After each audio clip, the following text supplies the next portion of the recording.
Welcome to the Spiritual Phoenix Podcast. I'm your host, Ross Cessna, and I bring you, the Phoenix Family, a weekly podcast about alchemy, spirituality, magic, mysticism, and more. The Spiritual Phoenix Podcast is fan-funded, and you can contribute with the link in the show notes. Other ways to show your support include subscribing to our YouTube channel, leaving us excellent reviews wherever possible, engaging with our content on social media, shooting me an email, and sending an audio message through the Anchor app. This is a community podcast. I'm just the humble host. Let's start the show. All right, welcome everybody. We are joined once again by Beverly McDonald. Beverly, how have you been? So good. Thank you so much for having me back. Excited to be here. This is your second or third time on? I think second, maybe third. I don't remember. I don't either. Yeah, you're one of the people that's been on the most. I just had Sam Warren on again. She was, I think you and her are almost equal or neck and neck. You'll have to fight it out to see who is like the nice. the returning champion. Very, very nice. Yeah, so I'm going to ask you the traditional preliminary question. What are you grateful for today? Oh, man. Well, I am grateful to be where I am talking to you right now. However many times we've talked before. I wasn't talking to you in my own massage room in my own house. So I'm most grateful for that, for just having my own space finally. That probably came up in the last time we talked. Like I didn't have that. So super grateful for that today. Absolutely. Yeah, it's interesting. I've really made more of this space my own space as well. And it's still kind of my old bedroom at my mom's house, which is now my office. Nice. But it's a lot more, it's set up a lot more professional. And I say that like in air quotes because I have an Xbox right there so I can remember to relax at times. It's important. Balance. Yeah, certainly. I like the painting, the color of paint that you've picked for your wall. People listening to this won't be able to hear, but it's a very soft green. Oh, thanks. Yeah. It's like a yoga green, I think was the name of paint swab. That's good marketing. Right, like yoga forest or something. I don't know. Very, very heart center or heart chakra situated. For sure. Yeah. And I was able to, since it's my house, I was able to paint the walls. And so under the walls are the Reiki symbols, which lend a lot of power to the room, as well as the crystal grid that's in each corner. I've got either rose quartz that I've gone out and gathered myself in the lands near Tecate, near the Mexico border here out in East County, San Diego. And so I've got those holding down each corner, rose quartz, and I've got some amethyst and ametrine, and it just feels amazing in here. I've only recently found out the difference between amethyst and ametrine. Ametrine is amethyst with citrine in it, correct? Yeah. Very cool. Yeah. So it's got a little bit of that yellow in it, or like specks of white. Yeah, ametrine. Mm-hmm. Talking about the heart chakra as well, I have a question because this is something that's come up in my research and you might have come across this as well. I've heard some people say that there's a second color to the heart chakra, which is pink, and that's more of the emotional heart. Right.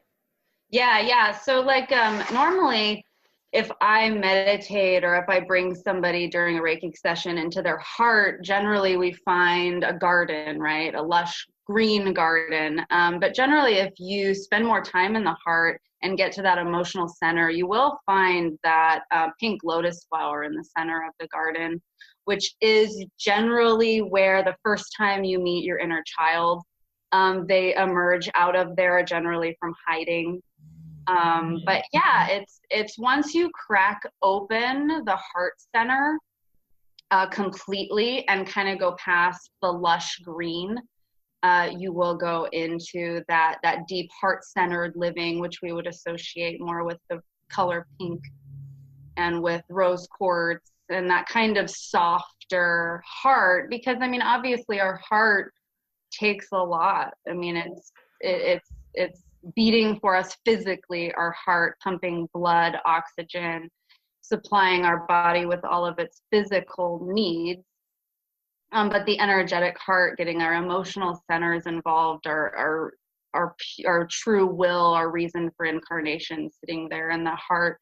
And given how deep that is and how sacred that can be for a lot of people, the true heart, the true emotional heart kind of cloaks under that lotus flower that you do have to take the work to try to kind of get to. I mean, the lush garden of the heart chakra is beautiful, but there is far more treasure there if you dig and explore a little deeper.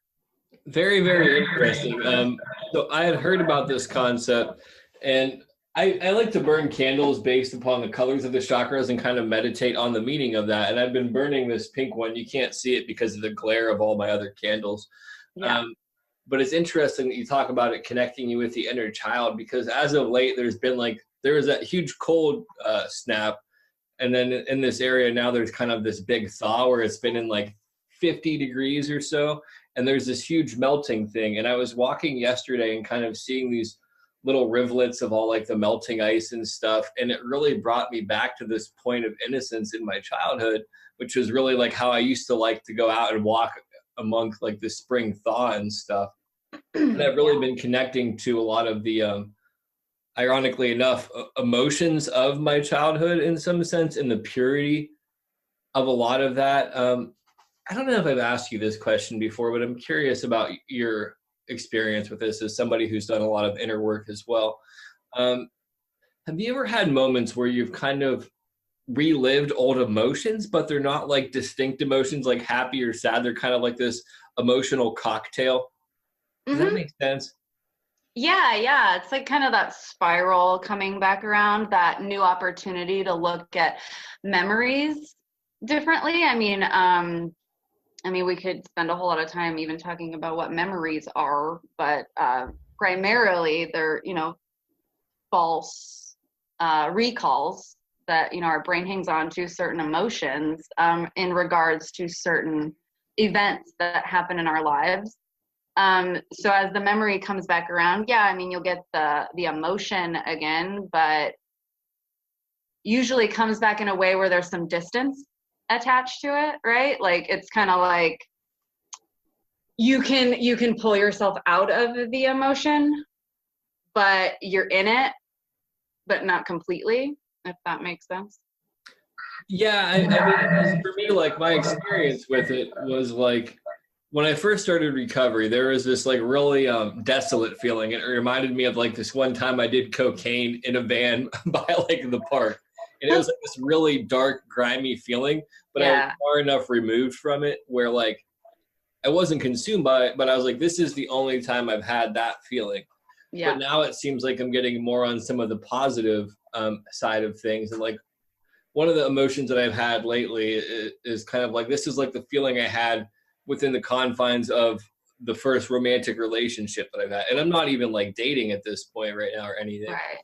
But it's kind of that same energetic charge. And it's weird because it's not associated with anything. And it's not so much the memory that's triggering the emotion. It's the emotional feeling that's triggering a memory. It's yeah. So I like how you said that actually. It's kind of like, I feel like that does, I know what you're talking about in the sense that it's like normally when you recall on a memory and there's negative emotion, that's all you remember. But when you're consciously unwrapping these parts of you and consciously unwrapping these memories, you're going to get both. Like, because the reality was that there was good and there was bad.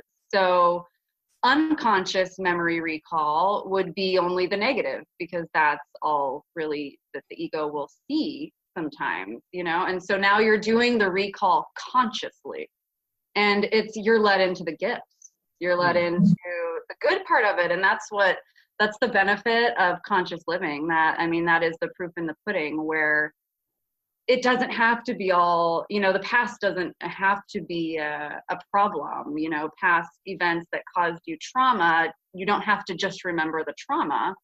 Now you can unwrap the part of you that was so traumatized at the time that you didn't see all this good.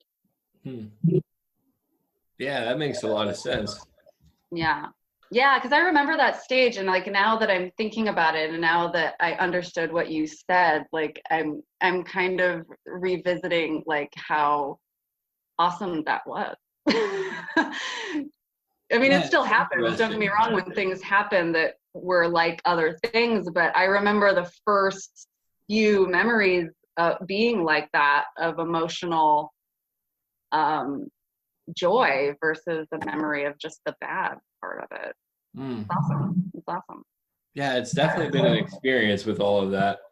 I guess my next question for you is going to be, what do you want to talk about? Because I don't have any real questions prepared, like what's going on in your life, what springs to mind is important. Gosh, you know what has kind of been the theme? What did well, I've been struggling. I mean, a lot Preach. with, sorry? I said preach.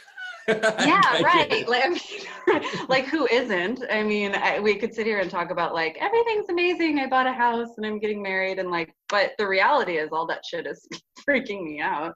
And life has definitely gotten complicated, right? Uh, it's just the next layer of the work. Doing it with in relationship is very interesting, but I find myself getting frustrated with the sleepwalkers still, and the lack of conscious living that we see in society. I always kind of struggle with that. I always loop back around to that, and I know that you've helped me in the past with that stuff. I still get annoyed by it too. Well, it's just, yeah, I mean, I don't know, maybe it was just the Super Bowl and stuff and like the commercials, and it's just, I don't know how many beer commercials we need, or it's just everything is just so low vibration sometimes, and I don't know why I always let myself get caught up in it. I don't know. I guess it gives you something to focus on that may be different than your own personal work, so it can kind of relieve you of that for a second. I know for me, like I shouldn't say never, I haven't watched the Super Bowl in years, and I went over my brother and my sister-in-law's house just to spend time because my nephew asked me to go. Yeah. Because I could give a fuck less about sports in general. Right. But like watching it and then seeing, first off, how horrible sports like broadcasters are and how dumb all of that is, and then watching TV and commercials. I don't really watch TV. I think in the past year I might have watched, let's say, 15 or 20 hours total of TV within 365 years or 365 days, and that's like being generous. And I just feel so out of tune with like the market that they're advertising to, kind of like Right. you said. And it was just weird. Commercials are weird now, and it's almost like living in it's like Idiocracy, kind of. Have you seen that movie? I don't think so. Maybe I should. You should definitely check it out. It's by the creator of Beavis and Butthead, but the general premise of it is the most average man in this time period gets cryogenically frozen, and then he gets woken up in the future, and he's kind of like the most intelligent person out there because civilization has dumbed themselves down so much. It's incredibly funny. Like, that's almost what I feel like. I'm just like, this is the commercial. Like, they had the one where it was like almost like the person had a fetish for his frozen dinner. Did you see that one? Yeah. It was really weird. I'm just like, I like to eat, but I don't know. Right. No, that's just kind of, I know my friend this morning just like sent me a text about like a news article that is like, hey, by the way, what you eat gives you depression, or has a say, like your food, your gut has a say in depression. Like scientists newly confirm or something. And I'm just, and me and her are just like, what the, I mean, what do you mean? Like, we've always known that you are what you eat. Like, we've always known that your gut has to do. And so I feel like it's systematically dumbing us down. It systematically takes things that we already know and releases it as like the new stellar study. And so it makes people actually like think they didn't know it before. I don't know. It's just the constant refining, the constant learning that like the society's kind of addicted to. I feel like we've kind of gotten to a point where we've learned ourselves out. You know, it's like, it's kind of like, I don't know what you believe in regards to Atlantis, but in regards to it being, you know, a very technologically advanced society that technologically advanced itself out. You know, humanity had to kind of restart over after Atlantis. Like, I feel like that momentum is like there again. We keep kind of swinging back around to things that we already have deep understanding to. And if you keep digging, you will keep finding. And I just don't know how healthy that is. You know, I just don't know how healthy it is to keep breaking things down to its parts, because you can, if you keep smashing open atoms, you keep finding more molecules. I mean, we can keep breaking things down. Scares me at how alarming society is doing that. I would agree. I mean, to me, I think that it really puts people in an authority position more so the more they reinforce facts that are already known for people that kind of are oblivious, because then, oh, this is what science says. No, I mean, like, take eggs, for example. What the fuck's going on with eggs? Are they good for you? Are they bad for you? Who the fuck knows? Well, it'll change tomorrow. Yes. Yeah. Depending on who writes the Wikipedia or whatever. Yeah. Right. Yeah. And then there's always conflicting evidence for every single thing that you find. And that's like, to me, the only knowledge that people need to focus on is knowledge of themselves. And that's the knowledge that people want to focus on the least, really. Right. Yeah. And that's kind of the loop of mental I fall into, is like, well, you ask, you answered the question in the question. You know, how do I take care of myself? Well, I have a horrible diet. Okay, well, change your diet and maybe see how you feel. It's just, we're and I guess religion started that, you know, with you need to go here to learn that. You need that person to tell you that so that you know it. I guess that's where it started. I think part of it too, though, is people don't want to take any personal accountability as well. So if they have all these authority figures dictating what does what, or they get this information and they go off of it, right. Then they have a fall person for it. I mean, then it also kind of, what's the other word I'm looking for? Gives them this sense of tribalism where it kind of reinforces their ego. There's all sorts of like unhealthy reasons when this, like, it is really simple stuff. Every issue in my life that I overcomplicated and spent years trying to figure out was really fucking simple. Like, how do I quit getting arrested? Maybe I should quit drinking and doing drugs and then I won't end up in jail. Right. You stop getting arrested. Like, stop having reasons to get arrested. It's a thing. Yeah. Yeah, dude, it's amazing. Like, since I quit getting intoxicated, I've never been arrested.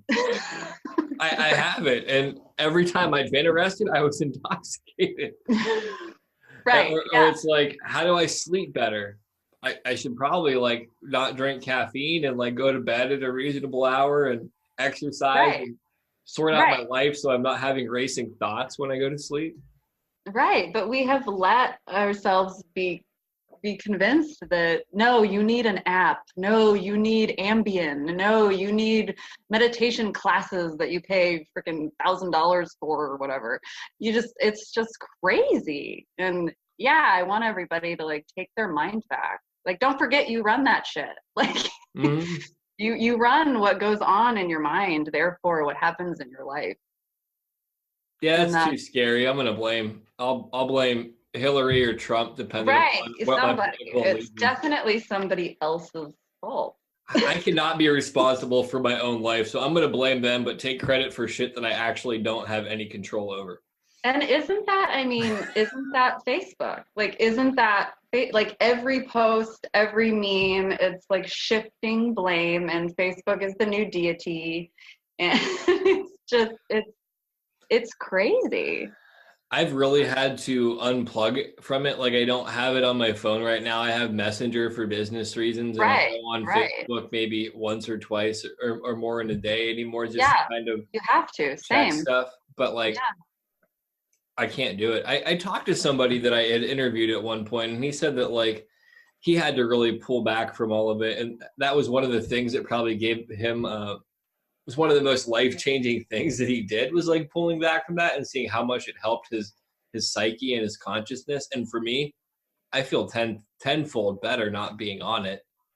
Well, that's it. I mean, it is mind control. Like, I mean, people can say, oh, I just look, I browse, but they just don't understand the subconscious brain. I mean, if you're putting it in front of you, it's getting in there. Mm-hmm. So it's absolutely brainwashing everyone. And the opinion-based news is just scary. That's not a it's interesting, being in relationship now and getting married, and my partner, my fiance, has 4 kids, and they're young kids. He's got twin 12-year-olds, an 8-year-old, and almost 5-year-old. And I look at the almost 5-year-old, and it's amazing that, I mean, we had the luxury when we were kids, right, to like know what was fake and what was real. It was very easy. We knew that was a movie, that was a mask, that was this and that. This kid has fucking no idea. Mm. With YouTube, cell phone videos, the TV, this kid has no idea what's real, false, up, down, right, or left. And it's eye-opening to see that kid's gonna have to figure that shit out. And that's a big upward battle. What's even scarier is that they might not have to figure it out. It might be a non-issue because people will be so inundated with this stuff where they won't even have to really ever think about it because they'll never Right. know any different. Yeah, that's the even scarier thing, is that there is no thought anymore. It's just do, and yeah, little robots.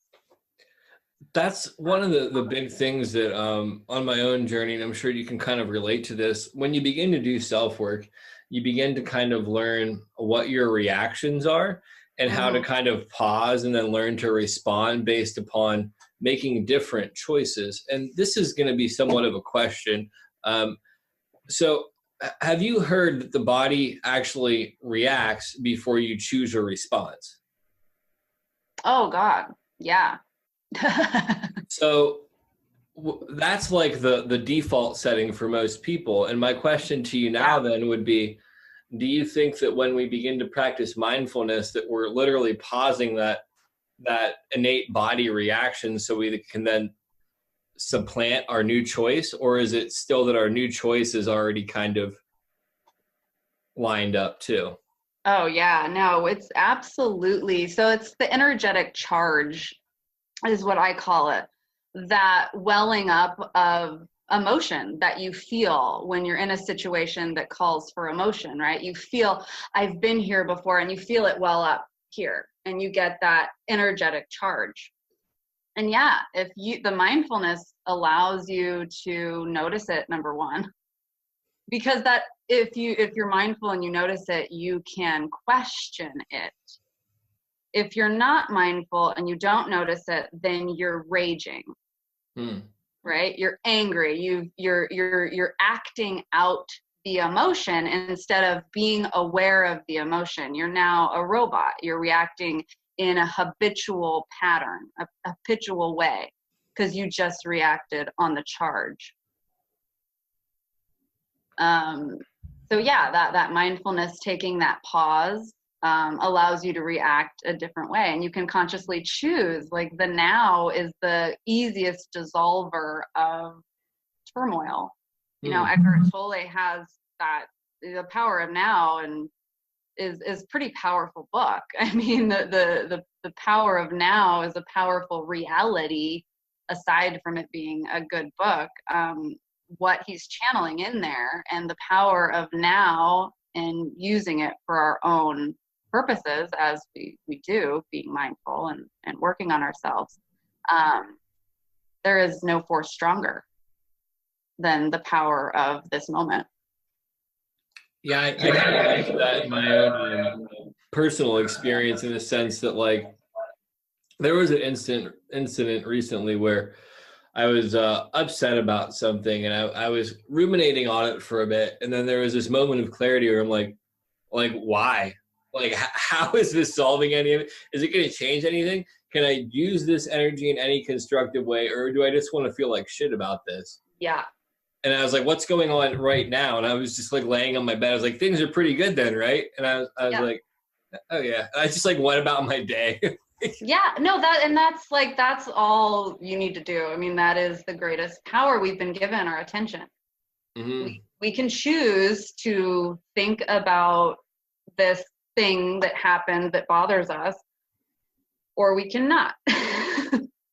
And we can choose to instead just get back in the momentum of life, which is the now. Life is happening whether you sit there and think about what happened 20 minutes ago or not. Mm-hmm. You can either jump back in. I often think of like how I sometimes get myself back in the now, or when I'm just thinking about consciousness, is I think of it as like I think of a car race.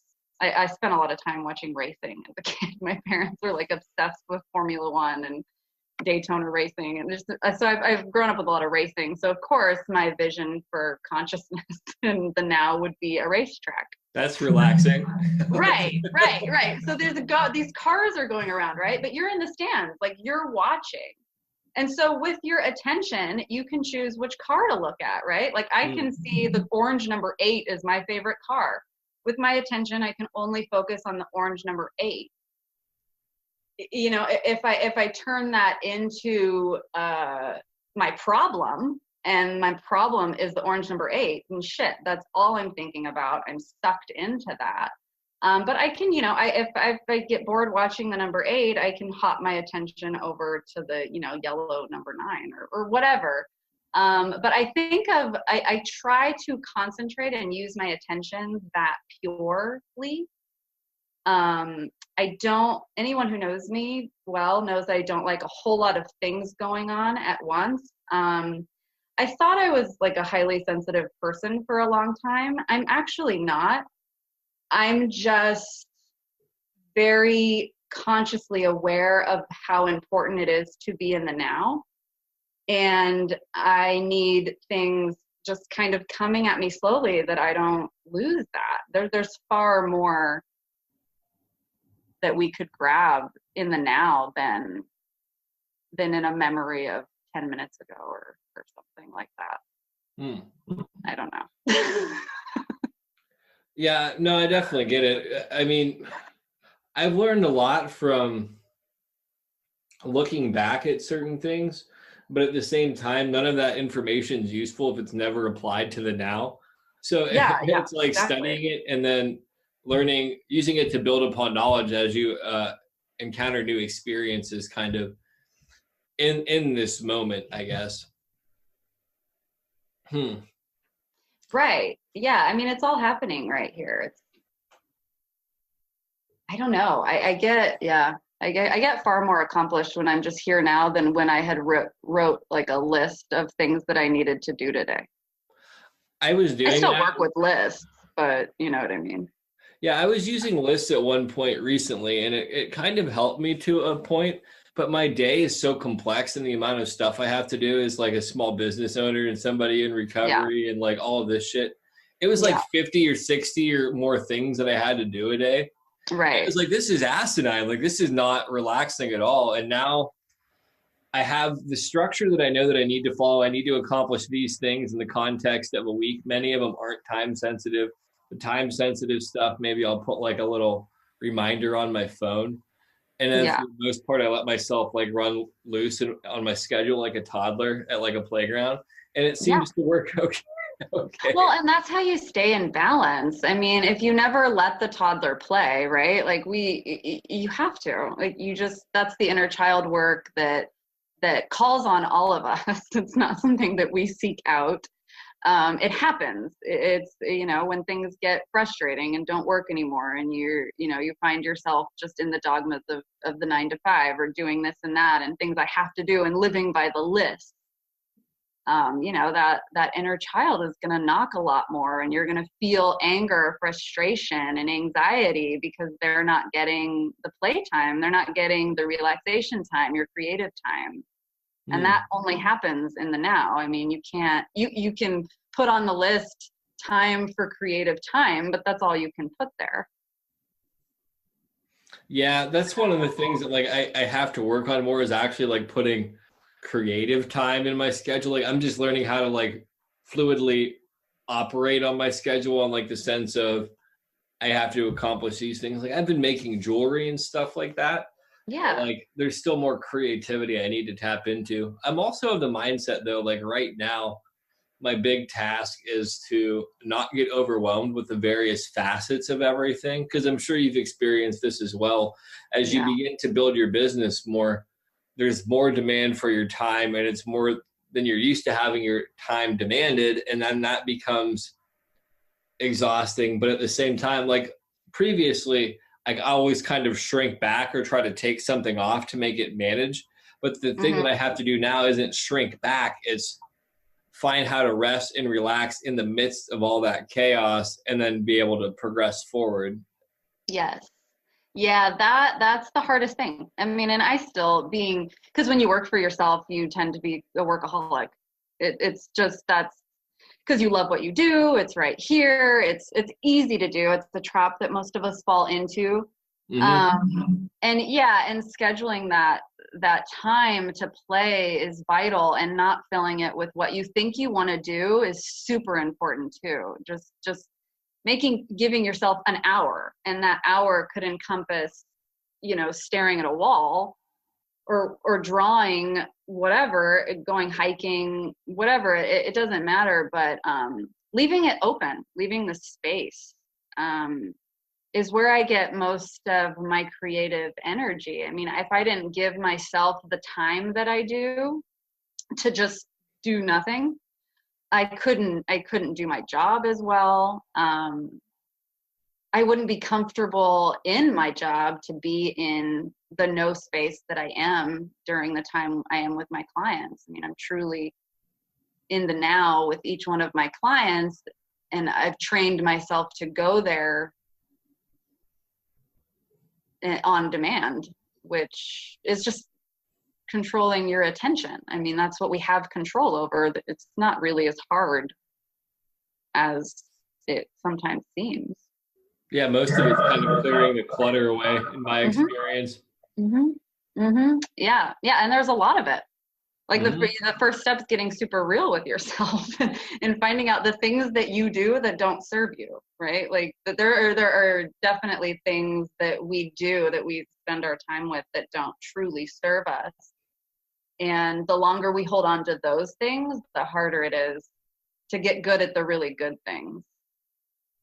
Yeah, that absolutely makes sense. I know for me, in my personal experience, like 9/10 of my lifestyle was unhealthy. It didn't help me. And you're demanding this health and balance out of like the other, 5% or whatever. Yeah, you gotta unfuck my life, other 5% to 10% of my life. Like, I don't know what I'm doing. It's a lot of pressure. Get your shit together, like less than half of me. Right. Why aren't you stronger? Right. This other half, like the majority of me is going to sit here and smoke weed and play video games and wonder why I'm not a millionaire. Yeah. Well, yeah, that's it. You're sitting there like knocking on your head with a hammer, wondering why you have a headache. Like, I mean, hello. Stop hitting yourself. Yeah. I definitely relate to that. That definitely sums up like the last couple of years of my life prior to recovery. Why do I feel like tired? The addiction cycle. Yeah. Why do I feel tired all the time, man? Why don't I ever get anything done? Right. I'm going to go drink, 5 more beers, smoke another joint, and I should be good to go. Like, no, you're tired. Right. And now we're just hungry at the McDonald's drive-thru. Oh, that made my stomach hurt thinking about it. To be young. Yeah, right. I don't know if I want to survive my youth again. I Uh, know. I'm You going to were take a quick, lucky to survive it the first time. no, I agree completely. I'm going to take a quick break and then we'll come back with the second half of this and Cool. go from there. Are you facing questions with no answers or seeking an escape from persistent problems? Then enlist the Oracle at Mushin. The Oracle at Mushin provides high-quality tarot and life coaching services at affordable prices. Quickly and easily book online with the link in our description. Our listeners get a 10% discount off the Oracle at Mushin's already low prices. Use code OFF10. That's OFF10. Seek the solution today.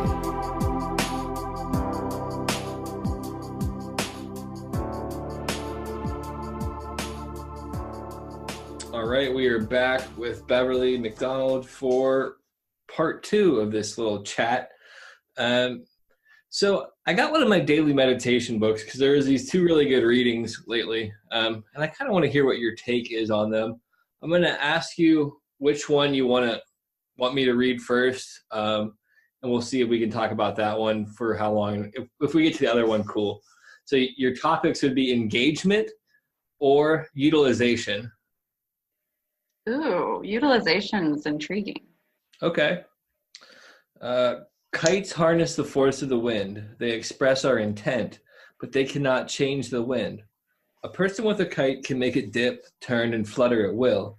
An expert can even use a fighting kite and engage in others until one is cut loose. It's fun flying a kite, feeling the gigantic tug on the end of your line. Sometimes the wind is so strong that it will nearly lift you off the ground. When you harness the forces of nature, you harness something quite powerful. This is an example of the proper utilization of Tao. It is taking advantage of natural forces. It means accepting the way they work and then finding a way to borrow their power. It does not mean trying to change or circumscribe things. If the wind is not blowing our kite the way we want, we cannot change it. We can only borrow its energy.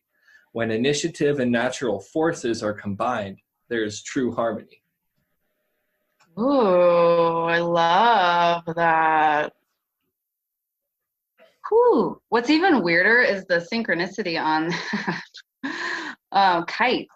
Weird. I just had a really good session with a client where we were releasing kites from her sacral chakra. So that's really interesting. But so I had to kind of get over that. I'll send you a picture of that so you can send it to her. Yeah, no, totally. Yeah, that's a trip. That's a trip. Yeah, but I love the alchemy in that, right? Like the taking the redistribution of power, right? To make it work for you. Or to make it work, not necessarily for you.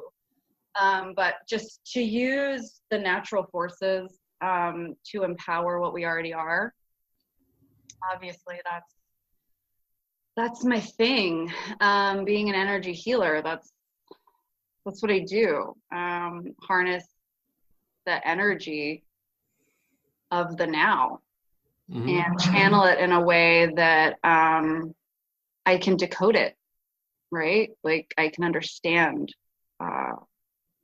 what it is, or just even what people's blockages are, or even my own. I really liked that. It really moved me. The dancing of the kite that was in my mind. I really, really enjoyed that. And also just the tug of flow that I really aim my life for that. I found it's really interesting reading Buddhist teachings because I've learned that I am a very natural Buddhist.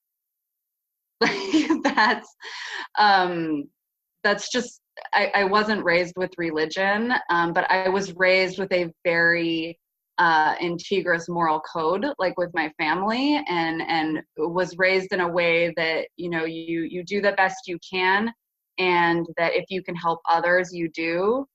And it's very, very much how I've lived my life naturally. And so getting into Buddhist teachings, of course, have helped fill the gaps where, I mean, I'm not a perfect Buddhist, my God, don't get me wrong, but, you know, I'm not like Siddhartha, but I figured it out. And I really, the power of working with life as it shows up is probably the single most powerful thing that we as humans can do. Not trying to co-create and recreate and remake, but seeing the innate use that's already there and using it. And that's what I try to do, and that's honestly where I lend most of the power that comes to me to that. Absolutely. Yeah, I like how you explained your kind of experience with this, and it shifted my mind to this concept that's kind of like a mutual sticking point for both of us. And at some point, I'm going to have to get off my soapbox about this and like kind of integrate the experience and move past it. But like one of the big issues that I see with the New Age community is this misappropriation of power, where they think that they're like this ultimate power, and really they're a conduit for the ultimate power. And it really falls into this concept of the power they have is to keep their signal clear by doing the inner work to allow this power to flow through them. Yes. More. But through their own misunderstanding and kind of, I guess I'll just put it this way, laziness and lack of clarity, they take credit for something that isn't them, and then they blame other people when this power isn't working. I guess that kind of encapsulates a lot of our earlier conversation, but applies it specifically to the New Age community. Mm-hmm.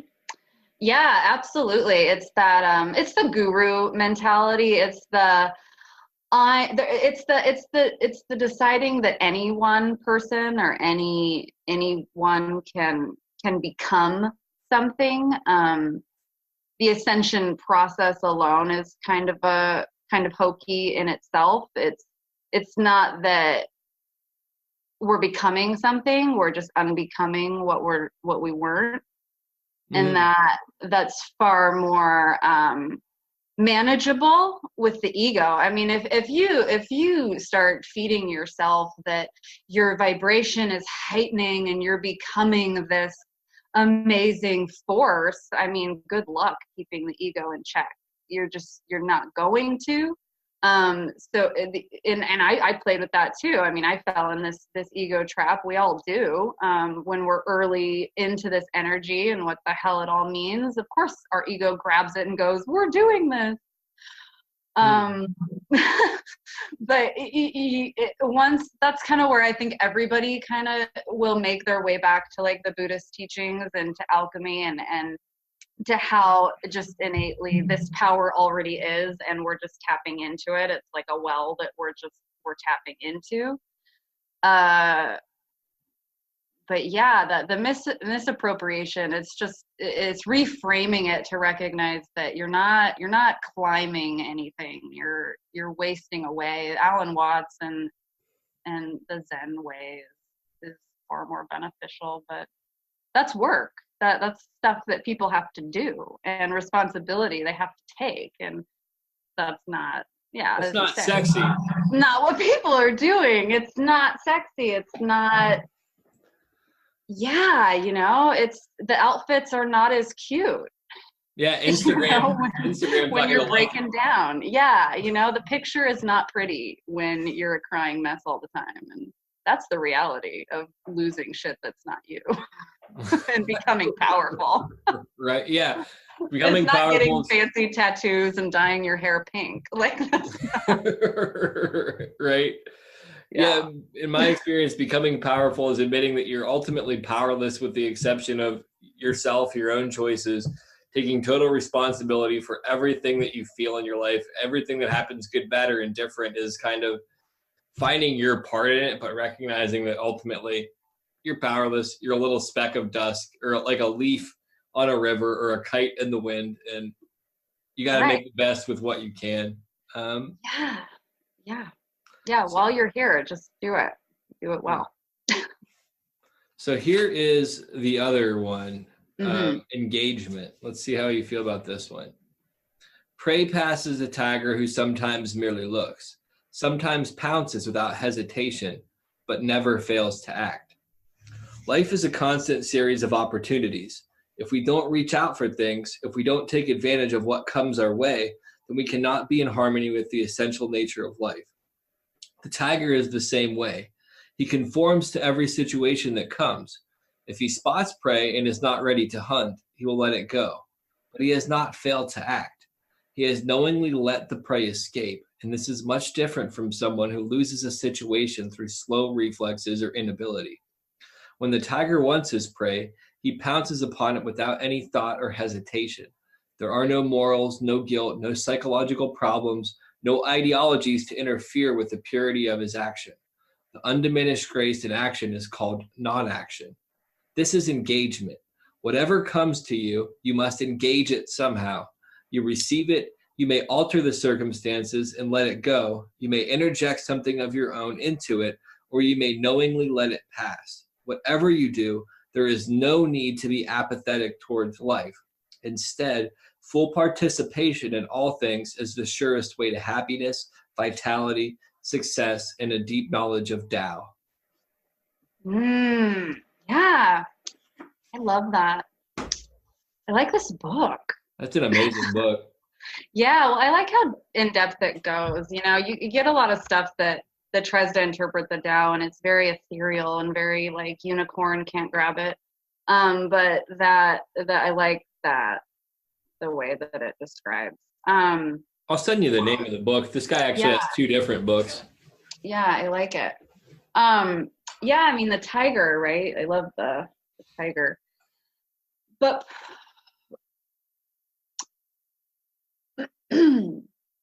going back to my racetrack, right? And our attention, right? Like we can use our attention to decide what's right for us. And when you're really present and in the now and you're not run by the next moment or the moment before, you have pure attention, pure consciousness, and you just pay attention to what your consciousness peaks on. And when your attention, your consciousness sees something it likes, it goes, ooh, I want that. And then you do that thing, or you make a decision to do it later because maybe physically you can't do it. Ideally, this is what life is. Like, ideally, life is not more complicated than that. Mm-hmm. Like, ideally, life is not spent in the past or the future where we're fixing the prior moment and planning for the next moment. I mean, ideally, we're just here paying attention to what sparks our interest, is, you know, gives us those energetic pulses, the, ooh, I like that. Ooh, that looks good. And then you're conscious there and you can decide, okay, okay, I saw an ad for a cheeseburger. Okay, now I want a cheeseburger. Can I go get a cheeseburger? Well, I can. I don't have the money or I don't have the time. And then you let it go. I couldn't get the cheeseburger. Like, no big deal. But when you're so caught up and I got to do this and I got to pick the kids up at 4 and I got to do that and I got to do that, I really want a cheeseburger. Well, now you're sitting in lack, and now you've created emotion where there really doesn't need to be emotion. Mm-hmm. And then we live our lives from that place of misplaced emotion. And you can see how we just complicate everything. Yeah, absolutely. I think that there's this big attitude where people will kind of, I know I fall into this myself, where I didn't make choices because I was so afraid of the results either way. So then I was apathetic towards doing anything. Yeah. And then ultimately that's still a choice. And I think people forget that not making a choice is a choice. And this is an example that I don't want to use because I still don't know how I stand on it, but it's an example nonetheless. Like with the previous election, I didn't vote for anybody because I didn't find anybody to be a suitable candidate to get the vote. And in some capacity, I'm kicking myself in the ass. I don't really lose sleep over it. Trust me, I'm okay. but like I don't like who's None in of it there. would have made a difference. Yeah. No matter who sits in the chair. That's really my perception on it, which is it is what it is. But I'm like, yeah, I don't like this person. Would this other person have been any better? And I mean, the answer is no. They would have had different tactics of fucking us, but there's still this attitude of maybe I should have acted, maybe I should have made a choice. But the lesson in that overall for me is get more information next time and learn to make better choices within the moment and not become apathetic. And that's it. And then let it go. Yeah. Like you don't ever have to think about it again because you already expressed where you fell short. You expressed why it served you. And now you let it go. Mm-hmm. I mean, but we get caught up in like, you know, but the mistake that we make is then we make it a Facebook post. Or then we take it farther. We don't just make it about our decision to do or not do something. We go and assault ourselves again and like ask other people's opinion of if we should have done that or not. And it's just this like game of torture that we play with ourselves, which from my perspective, it's mental. It's mental. Mm. Yeah, absolutely. Another experience with the whole concept of engagement is in regards to like dating and trying to date. Like so often I think that I have to pursue people in order for it to work. And I'm beginning to learn that part of the dating process as a dude is like engagement in a sense, but then also falling back and seeing if there's a return engagement. And this is like not revolutionary to some people. Right. It's like mind blowing. I'm like, wait a minute. You mean I don't have to do all the work all the time, or I shouldn't do all the work all the time? Mm-hmm. I'm like, why do I keep attracting these people that just are energy, like a energy drain or whatever? And I'm like, because I'm draining all my energy. It has nothing to do with them. It's a me issue and how I'm choosing to engage in this situation. Yes. And I think it's not even your fault though. Like, I feel like me and you, like we're the same age and we're kind of that in-between generation that like remembers the chivalry and like remembers how it's supposed to be or how our parents had it where, you know, the guy calls and this and that, and then we're also caught in where, well, we were younger and things, we were born with technology and texting and phones and so we're just, I think that, yeah, our generation kind of deals with that, especially with dating. It's like, what the hell are you supposed to do? Are you supposed to be like the guy who's all chivalrous and like does everything, or are you supposed to like be the new age guy that like sits back and like lets her come to you? It's totally confusing. I mean, I had to go through it too. Dating is weird and it sucks. It really is. I think that one of the hard things over times too is it's almost as a guy, no matter what I do, I'm going to be wrong unless it's the right person, because there's this whole vein of like pop culture minded feminism where pretty much everything a guy does, he needs to be burned at the stake. Right. Yeah. I guess it's toxic feminism. Like, yes.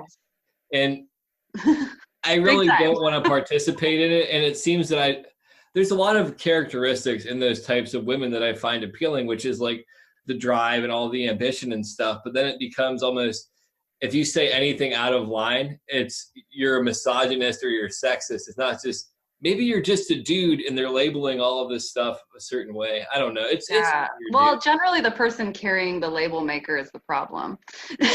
Generally not the person that's, you know, dealing with the labels being thrown at them. But yeah, no, it's a total problem. I mean, we've got a bunch of pissed off people in the world for a bunch of reasons that, you know, aren't theirs. And a lot of people really are still pissed off about an election that happened and didn't happen or whatever. I don't know. It's just that whole past future thing. But yeah, there's definitely a buildup of females that are coming around that think they're perfect. And I think what we're going to see probably in 20 years is a rebirth of the princess again, because when we do this where women pretend that we're not empowered, because let's be real, women are doing pretty damn well in the world, regardless of what CNN or the news tries to convince us of. Ladies, we're doing pretty well. we're gonna do this where we think we're low again, and we're gonna actually convince women again that we're lesser than, and so then it's gonna bring this whole we're princesses again. It's the loop, that we do where I don't know if it's just that I don't know if it's just that our brains are so complex that we just can't let things lie.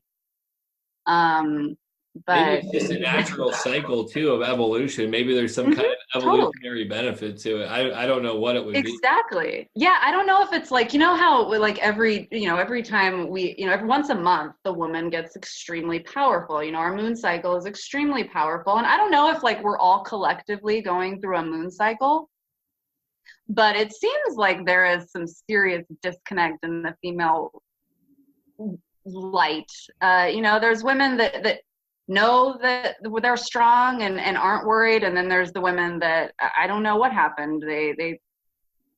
I don't know. It's kind of a mess, but it's kind of weird how the young ones are the ones that are so newly oppressed when they were born with the most opportunity.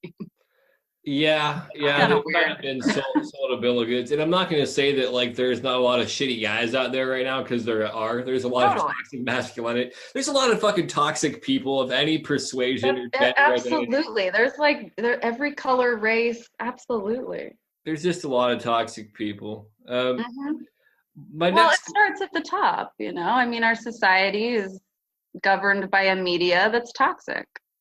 Yeah, everybody in the positions of power is pretty toxic. Yes. And if they're not, you don't see them because they're off living their best life. Not or like they're being killed. Best life.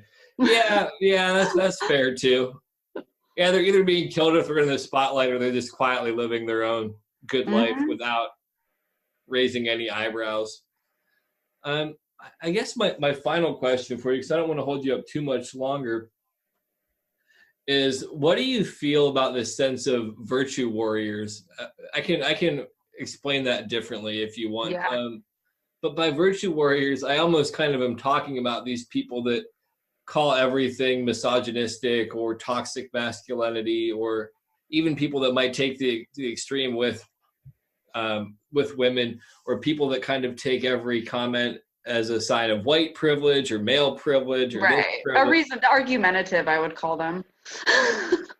Some of it is just virtue signaling, in the sense that like I'm more virtuous than you because I'm standing up for these people. Because oftentimes I've found that a lot of these people tend to be white people from the suburbs who are trying to stand up for minorities that a year ago they didn't give a fuck about. Yeah, it's yeah, I mean, I'm all about, like helping people and rooting for the underdog. And I understand like vigilantes, and I understand, people that feel like they have a position to help another with their voice or whatever. But I think that they would be far more powerful if they just made sure their shit was right. That's the reality. Most people that spend their time with the label maker and, taking their time to do all this, I just wonder, like, what's not being accomplished in their lives? You know what I mean? Like, that takes a lot of time, And so what I always think about the void, the other side is like, well, what are you not doing? I'm not so concerned with what they are doing, because whatever, they're called to it, they like it. But my bigger concern is the bigger picture and like what is not happening, because you're spending so much time putting energy there. Energy's got to go somewhere. You're either putting it into what you like or what you don't like. And if you're spending a lot of time and energy to, one, focus on something that you don't like because you think you need to fix it, therefore you're spending a lot of time trying to fix it, spending a lot of time in something that you don't necessarily agree with. And that's kind of my bigger concern, is like, man, like we're all like insanely like powerful creators. Like go do shit that actually creates something. Go do something that actually matters. And I understand helping people and speaking for a low voice actually matters. But a lot of people that are doing it are not as effective as they think they are. That's like the thing. It is like, it seems like, and this is just my experience. Right. It seems like a lot of people, and let me clarify this before I get into this. I don't know that I need to clarify it. I support people of every race, sexual identity, creed, religion, lack of religion. Like I don't give a shit about any of that stuff. Exactly. But when it comes down to it, it seems like a lot of these things are aimed at barbs to bring people down, and it really kind of creates disunity more than it does create helping the cause. And then ultimately, when it goes to like, what aren't they doing? Instead of spending all of these hours on Facebook correcting people's sentences or like trying to change their way that they worded one little thing, maybe they could go out and actually make like a big difference in communities, like trying to physically help these people or doing food drives to help people, like taking action instead of browbeating people. That is my whole thing, is like, while people are doing that online, like I'm at the homeless shelter, like I'm doing something that matters. I don't spend a whole lot of time online because I'm actually out doing things that matter. And so that's, I think, the biggest thing that, not that other people are not doing that too. I know that if I'm doing it, there's trillions of other people that are doing it as well. And that's beautiful. And that's what I choose to focus on. I mean, Viceland is a really good channel. I don't know if you have that out there, but I'm sure listeners and stuff have Viceland. But I mean, there's real news on there. It's out in the communities in other countries showing what people are actually doing. They're real journalists. Sometimes, they're cooking with cannabis, and I mean, sometimes the channel is not like the most, but also that's good too if you're cooking with cannabis. But there are other options. And I think that when we pigeonhole ourselves into Facebook or Instagram, we tend to be, getting our news from there, and then everything just becomes where in the morning I wake up and I go on Facebook, and that you see people not going to different places, and that's the Facebook control, and that's just getting that one perspective, but masking it like it's many perspectives so that people actually think they're thinking. Yeah, it's still kind of Coke or Pepsi argument at the end of the day, because there's only one or two. There's black and white perspective on everything. Yeah, that's my big issue. And I guess it comes down to, for me, what I need to focus on is just not engaging with those kind of people when those conversations come up, and just focusing on my own path and working on stuff. Because it's like, for me, doing hospital and institution meetings with the fellowship that I'm in, I'm directly working with people of any age, race, sexual identity, creed, religion, and then talking about my mental health stuff.